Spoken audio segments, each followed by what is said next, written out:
Stephanie.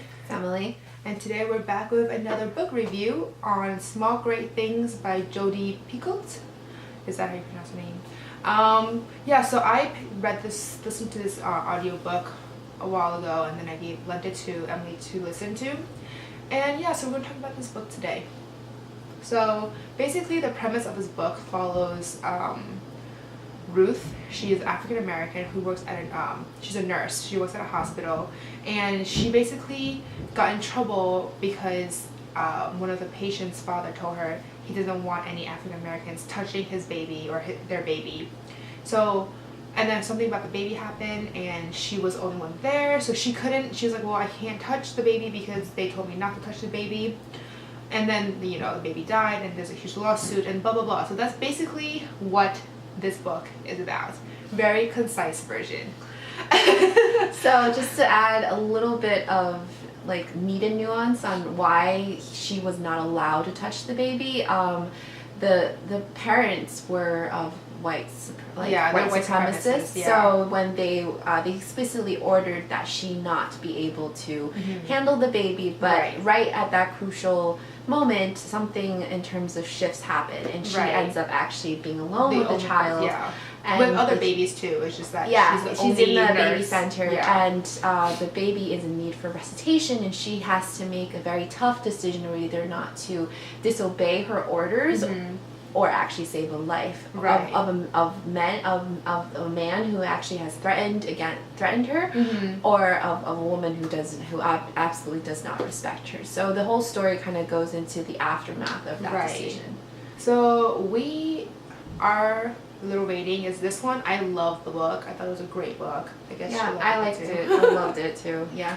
I thought everything was great. I got really into the characters. We both listened to it via audiobook, so the narrator did a good job. I think Ruth, you really connected with Ruth, as well as I forget the guy's name. Tuck, yeah. So basically the book follows his point of view and her point of view, and they alternate, which I thought was very good. And it really gets you into that, why he became how he became a white supremacist, and his kind of beliefs, as well as Ruth and her struggles after this whole incident. So yeah. And also one other point of view that the book also indulges in is the lawyer of Ruth. Oh yeah, that's true. That's true. And those three particular POVs really come together to bring you to the denouement. So that's the reason why I particularly liked it, because each of the characters, more or less, were really well rounded. They had their own little quirks and struggles, really, in all different angles. And obviously, given the fact that this book is about race, explicitly, the author has actually said that that's what she wanted to do. She specifically wanted to write a book about race in America. There are some tough issues that could have been more hashed out, etc. That typical talk. But overall, I think the book did a really great job in getting deep into why people think the way they do sometimes. I think the one part that confirmed things for me was the angle that she put on Ruth. I understand, I actually was so engulfed in the story that after I finished it, I went to research about it. Oh, really? Yeah, I wanted to know why the author picked certain point of views and why she wrote the characters as she did, and I learned that she really did extensive research, as she should, on such a heavy topic.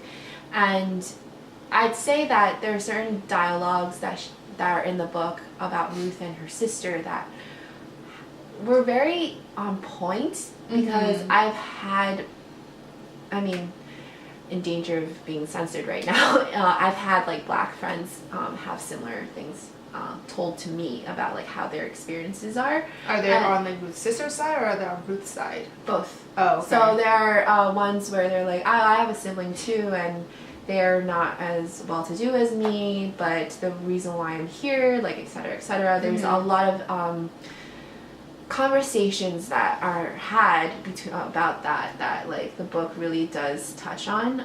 Perhaps there are reviews out there that say she didn't do as good of a job as she could, but I would say that with with needing to put a story to it. I think she did a great job. So another thing I want to mention is that, so there's Ruth's perspective and there's Tuck's perspective, and then there is The lawyer's perspective. I read this book, like, I don't remember the name. Probably Google this.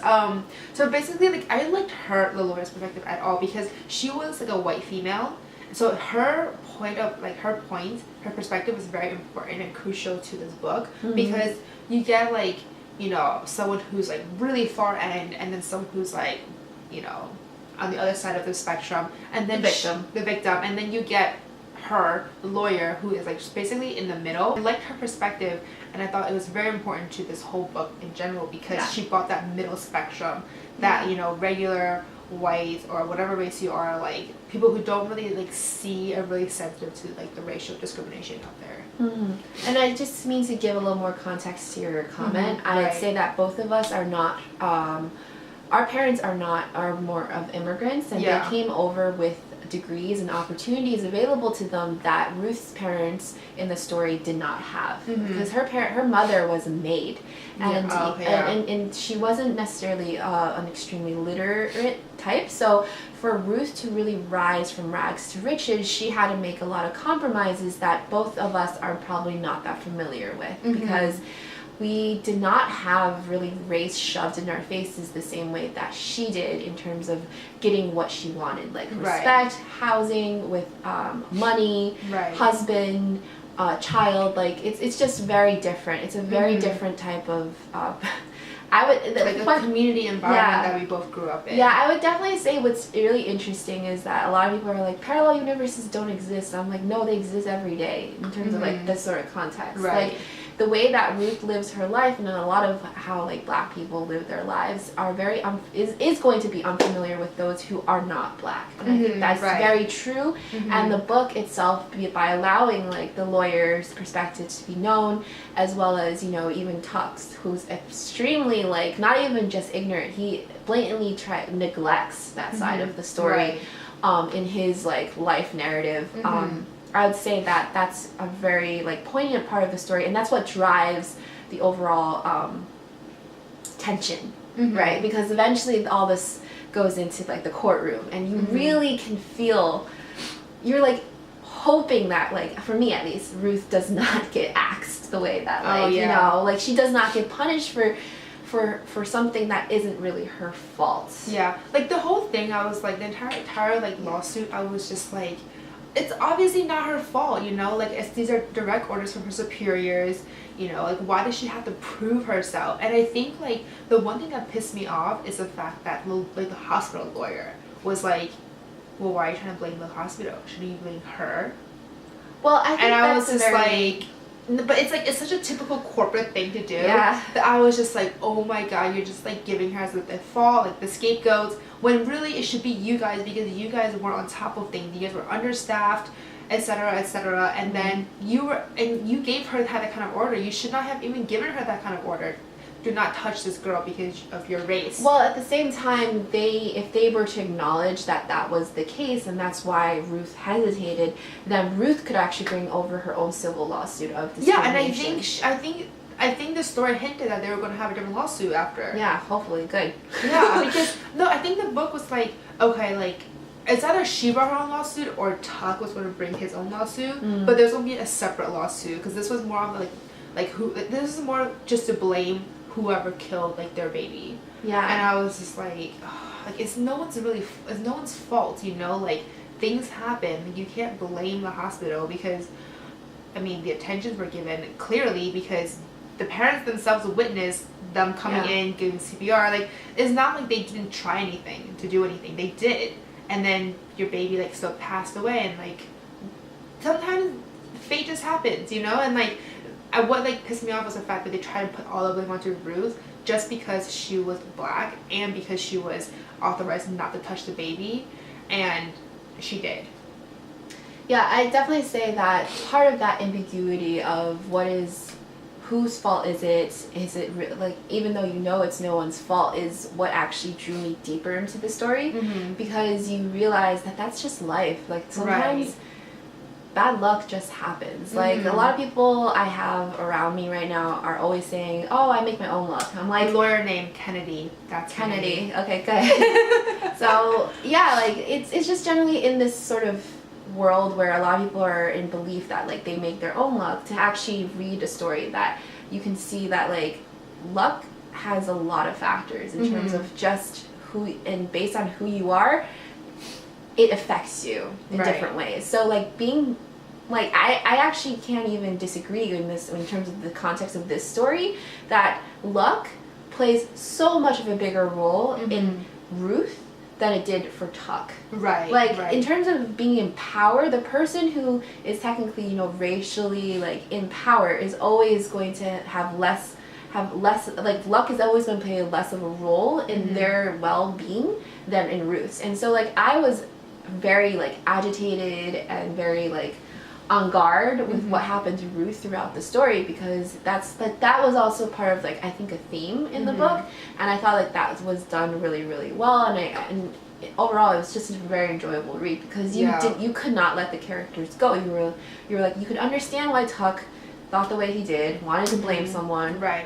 Because he was feeling that parent sorrow. I just felt like his blame was on the wrong person because of his like racial beliefs. True, but you know how hard it is to actually make a white supremacist sympathetic? Well, obviously. No, but he did at the end. What? He became sympathetic. Yeah, I know, but I'm talking about the author writing a sympathetic character in the end about a white supremacist. Yeah. I find like that in today's context, especially even for me personally, is really hard to do.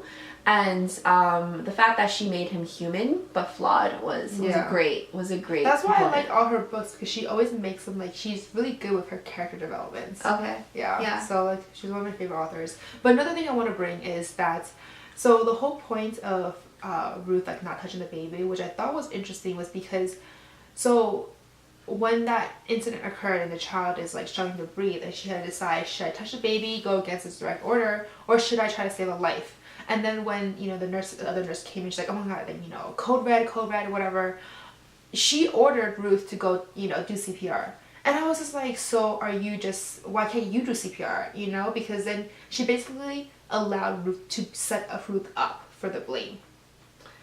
Because there were other nurses at that point by then that could have easily been like, okay, Ruth, like, you can't touch this baby as per the parents' instructions. But no, like, the head nurse was like, go do CPR. I don't know if that was just an author choice to, you know, really propel the story forward, because obviously if Ruth did not touch the baby, this whole book would not exist. Well, no, I mean, it could have been the fact that the book could have still existed, it just wouldn't be that she bruised the baby. Yeah, and it wouldn't be as like focused of the story. But it just didn't make sense to me, because I was just like, why would the head nurse, who herself was the one who gave that direct order, do not touch this baby, then tell her, go do CPR on this baby? I think when people are in a panic, sometimes they just forget certain details. And that actually, interesting enough, the fact that you bring up that point, that just speaks to just how much her colleagues did not realize race was such a big factor in their lives, because they never needed to ask that question and be like, oh, I mean, granted, it's like, oh, I am of the majority, right? Then I don't need to think about it. But for people who are in the minority and have that brought up to them every single day, either not in as a testament or as a condensation for their merits, like that becomes a question that you are always thinking about when you're engaging in like business inquiries, and even in this sort of setting. Like Ruth, despite of how her sister in the book always says that she doesn't actually believe she's black, I'm sure she's acutely aware of it. Oh yeah, of course. Throughout everything. Just not the same way that her sister decides to bring that awareness. And so for that, I did not like Ruth's sister. It happens. But the thing is though, like with the hospital director making that decision, I think that was really that worked for me too. Even if it was like an author choice to really drive the story, I think even as like a character development, it made sense, because this woman clearly did not care enough about Ruth to realize that, oh, there are consequences to their decision, you know? Like, she did not think that race would be that big of a factor. And in the end, like, the hospital did not come and try to save Ruth either. I believe they came and witnessed against her. Yeah, exactly. So in And I that was like, sense, so it much was, for your colleagues of like 20 years and like so-called best friends. yeah, I mean that's always a tough call. Yeah. In terms of group versus individual. So, but again, this book is very realistic. I wouldn't say every work setting is always going to be like that, but more or less, like in the news, you can definitely tell like sometimes like those decisions are made because like a lot of people tend to be like the greater good for like the sacrifice for the greater good. Right. So in terms of the hospital, it made sense. With Ruth, it made sense. Tuckett made sense. Yeah. Kennedy, it made sense. So yeah, overall, the entire book made sense. So Yeah, I thought that's why I like this book, because everything was like flowed very well. The pace was great. You get really engrossed in the characters. Like I would say that the first like few chapters before the whole incident occurred, it was a little bit boring for me, because it was just like world building, you know. And I was just like, okay, she works in a hospital, great. Tux is white supremacist, okay, moving on. And it was just like a lot of like some nitty gritty details.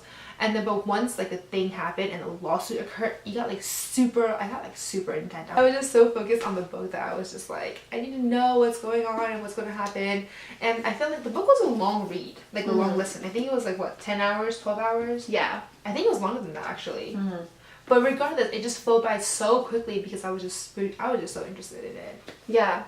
I definitely say that it's a book I'd recommend. I'm just putting up books. And then, because just in general, I think the writing, the characters, the plot, as well as just the intention of the book is so well suited for an entertaining and educating read that I would have no problem telling someone, be like, this is worth your time. Yeah. Yeah. The fact that it brings out a certain message and people do want to discuss issues and motifs written in the book, that obviously already shows me that this book was successful. So Yeah. So anyway, that's it for a book review for Small Great Things. Comment below if you're interested, if you read the book and agree with what we said, or if you read it and didn't like it at all, let us know as well. As always, we will include the links for everything. If you want to buy a video audiobook or if you want hard copy, I also link Goodreads if you want to read more of other people's opinions on this book.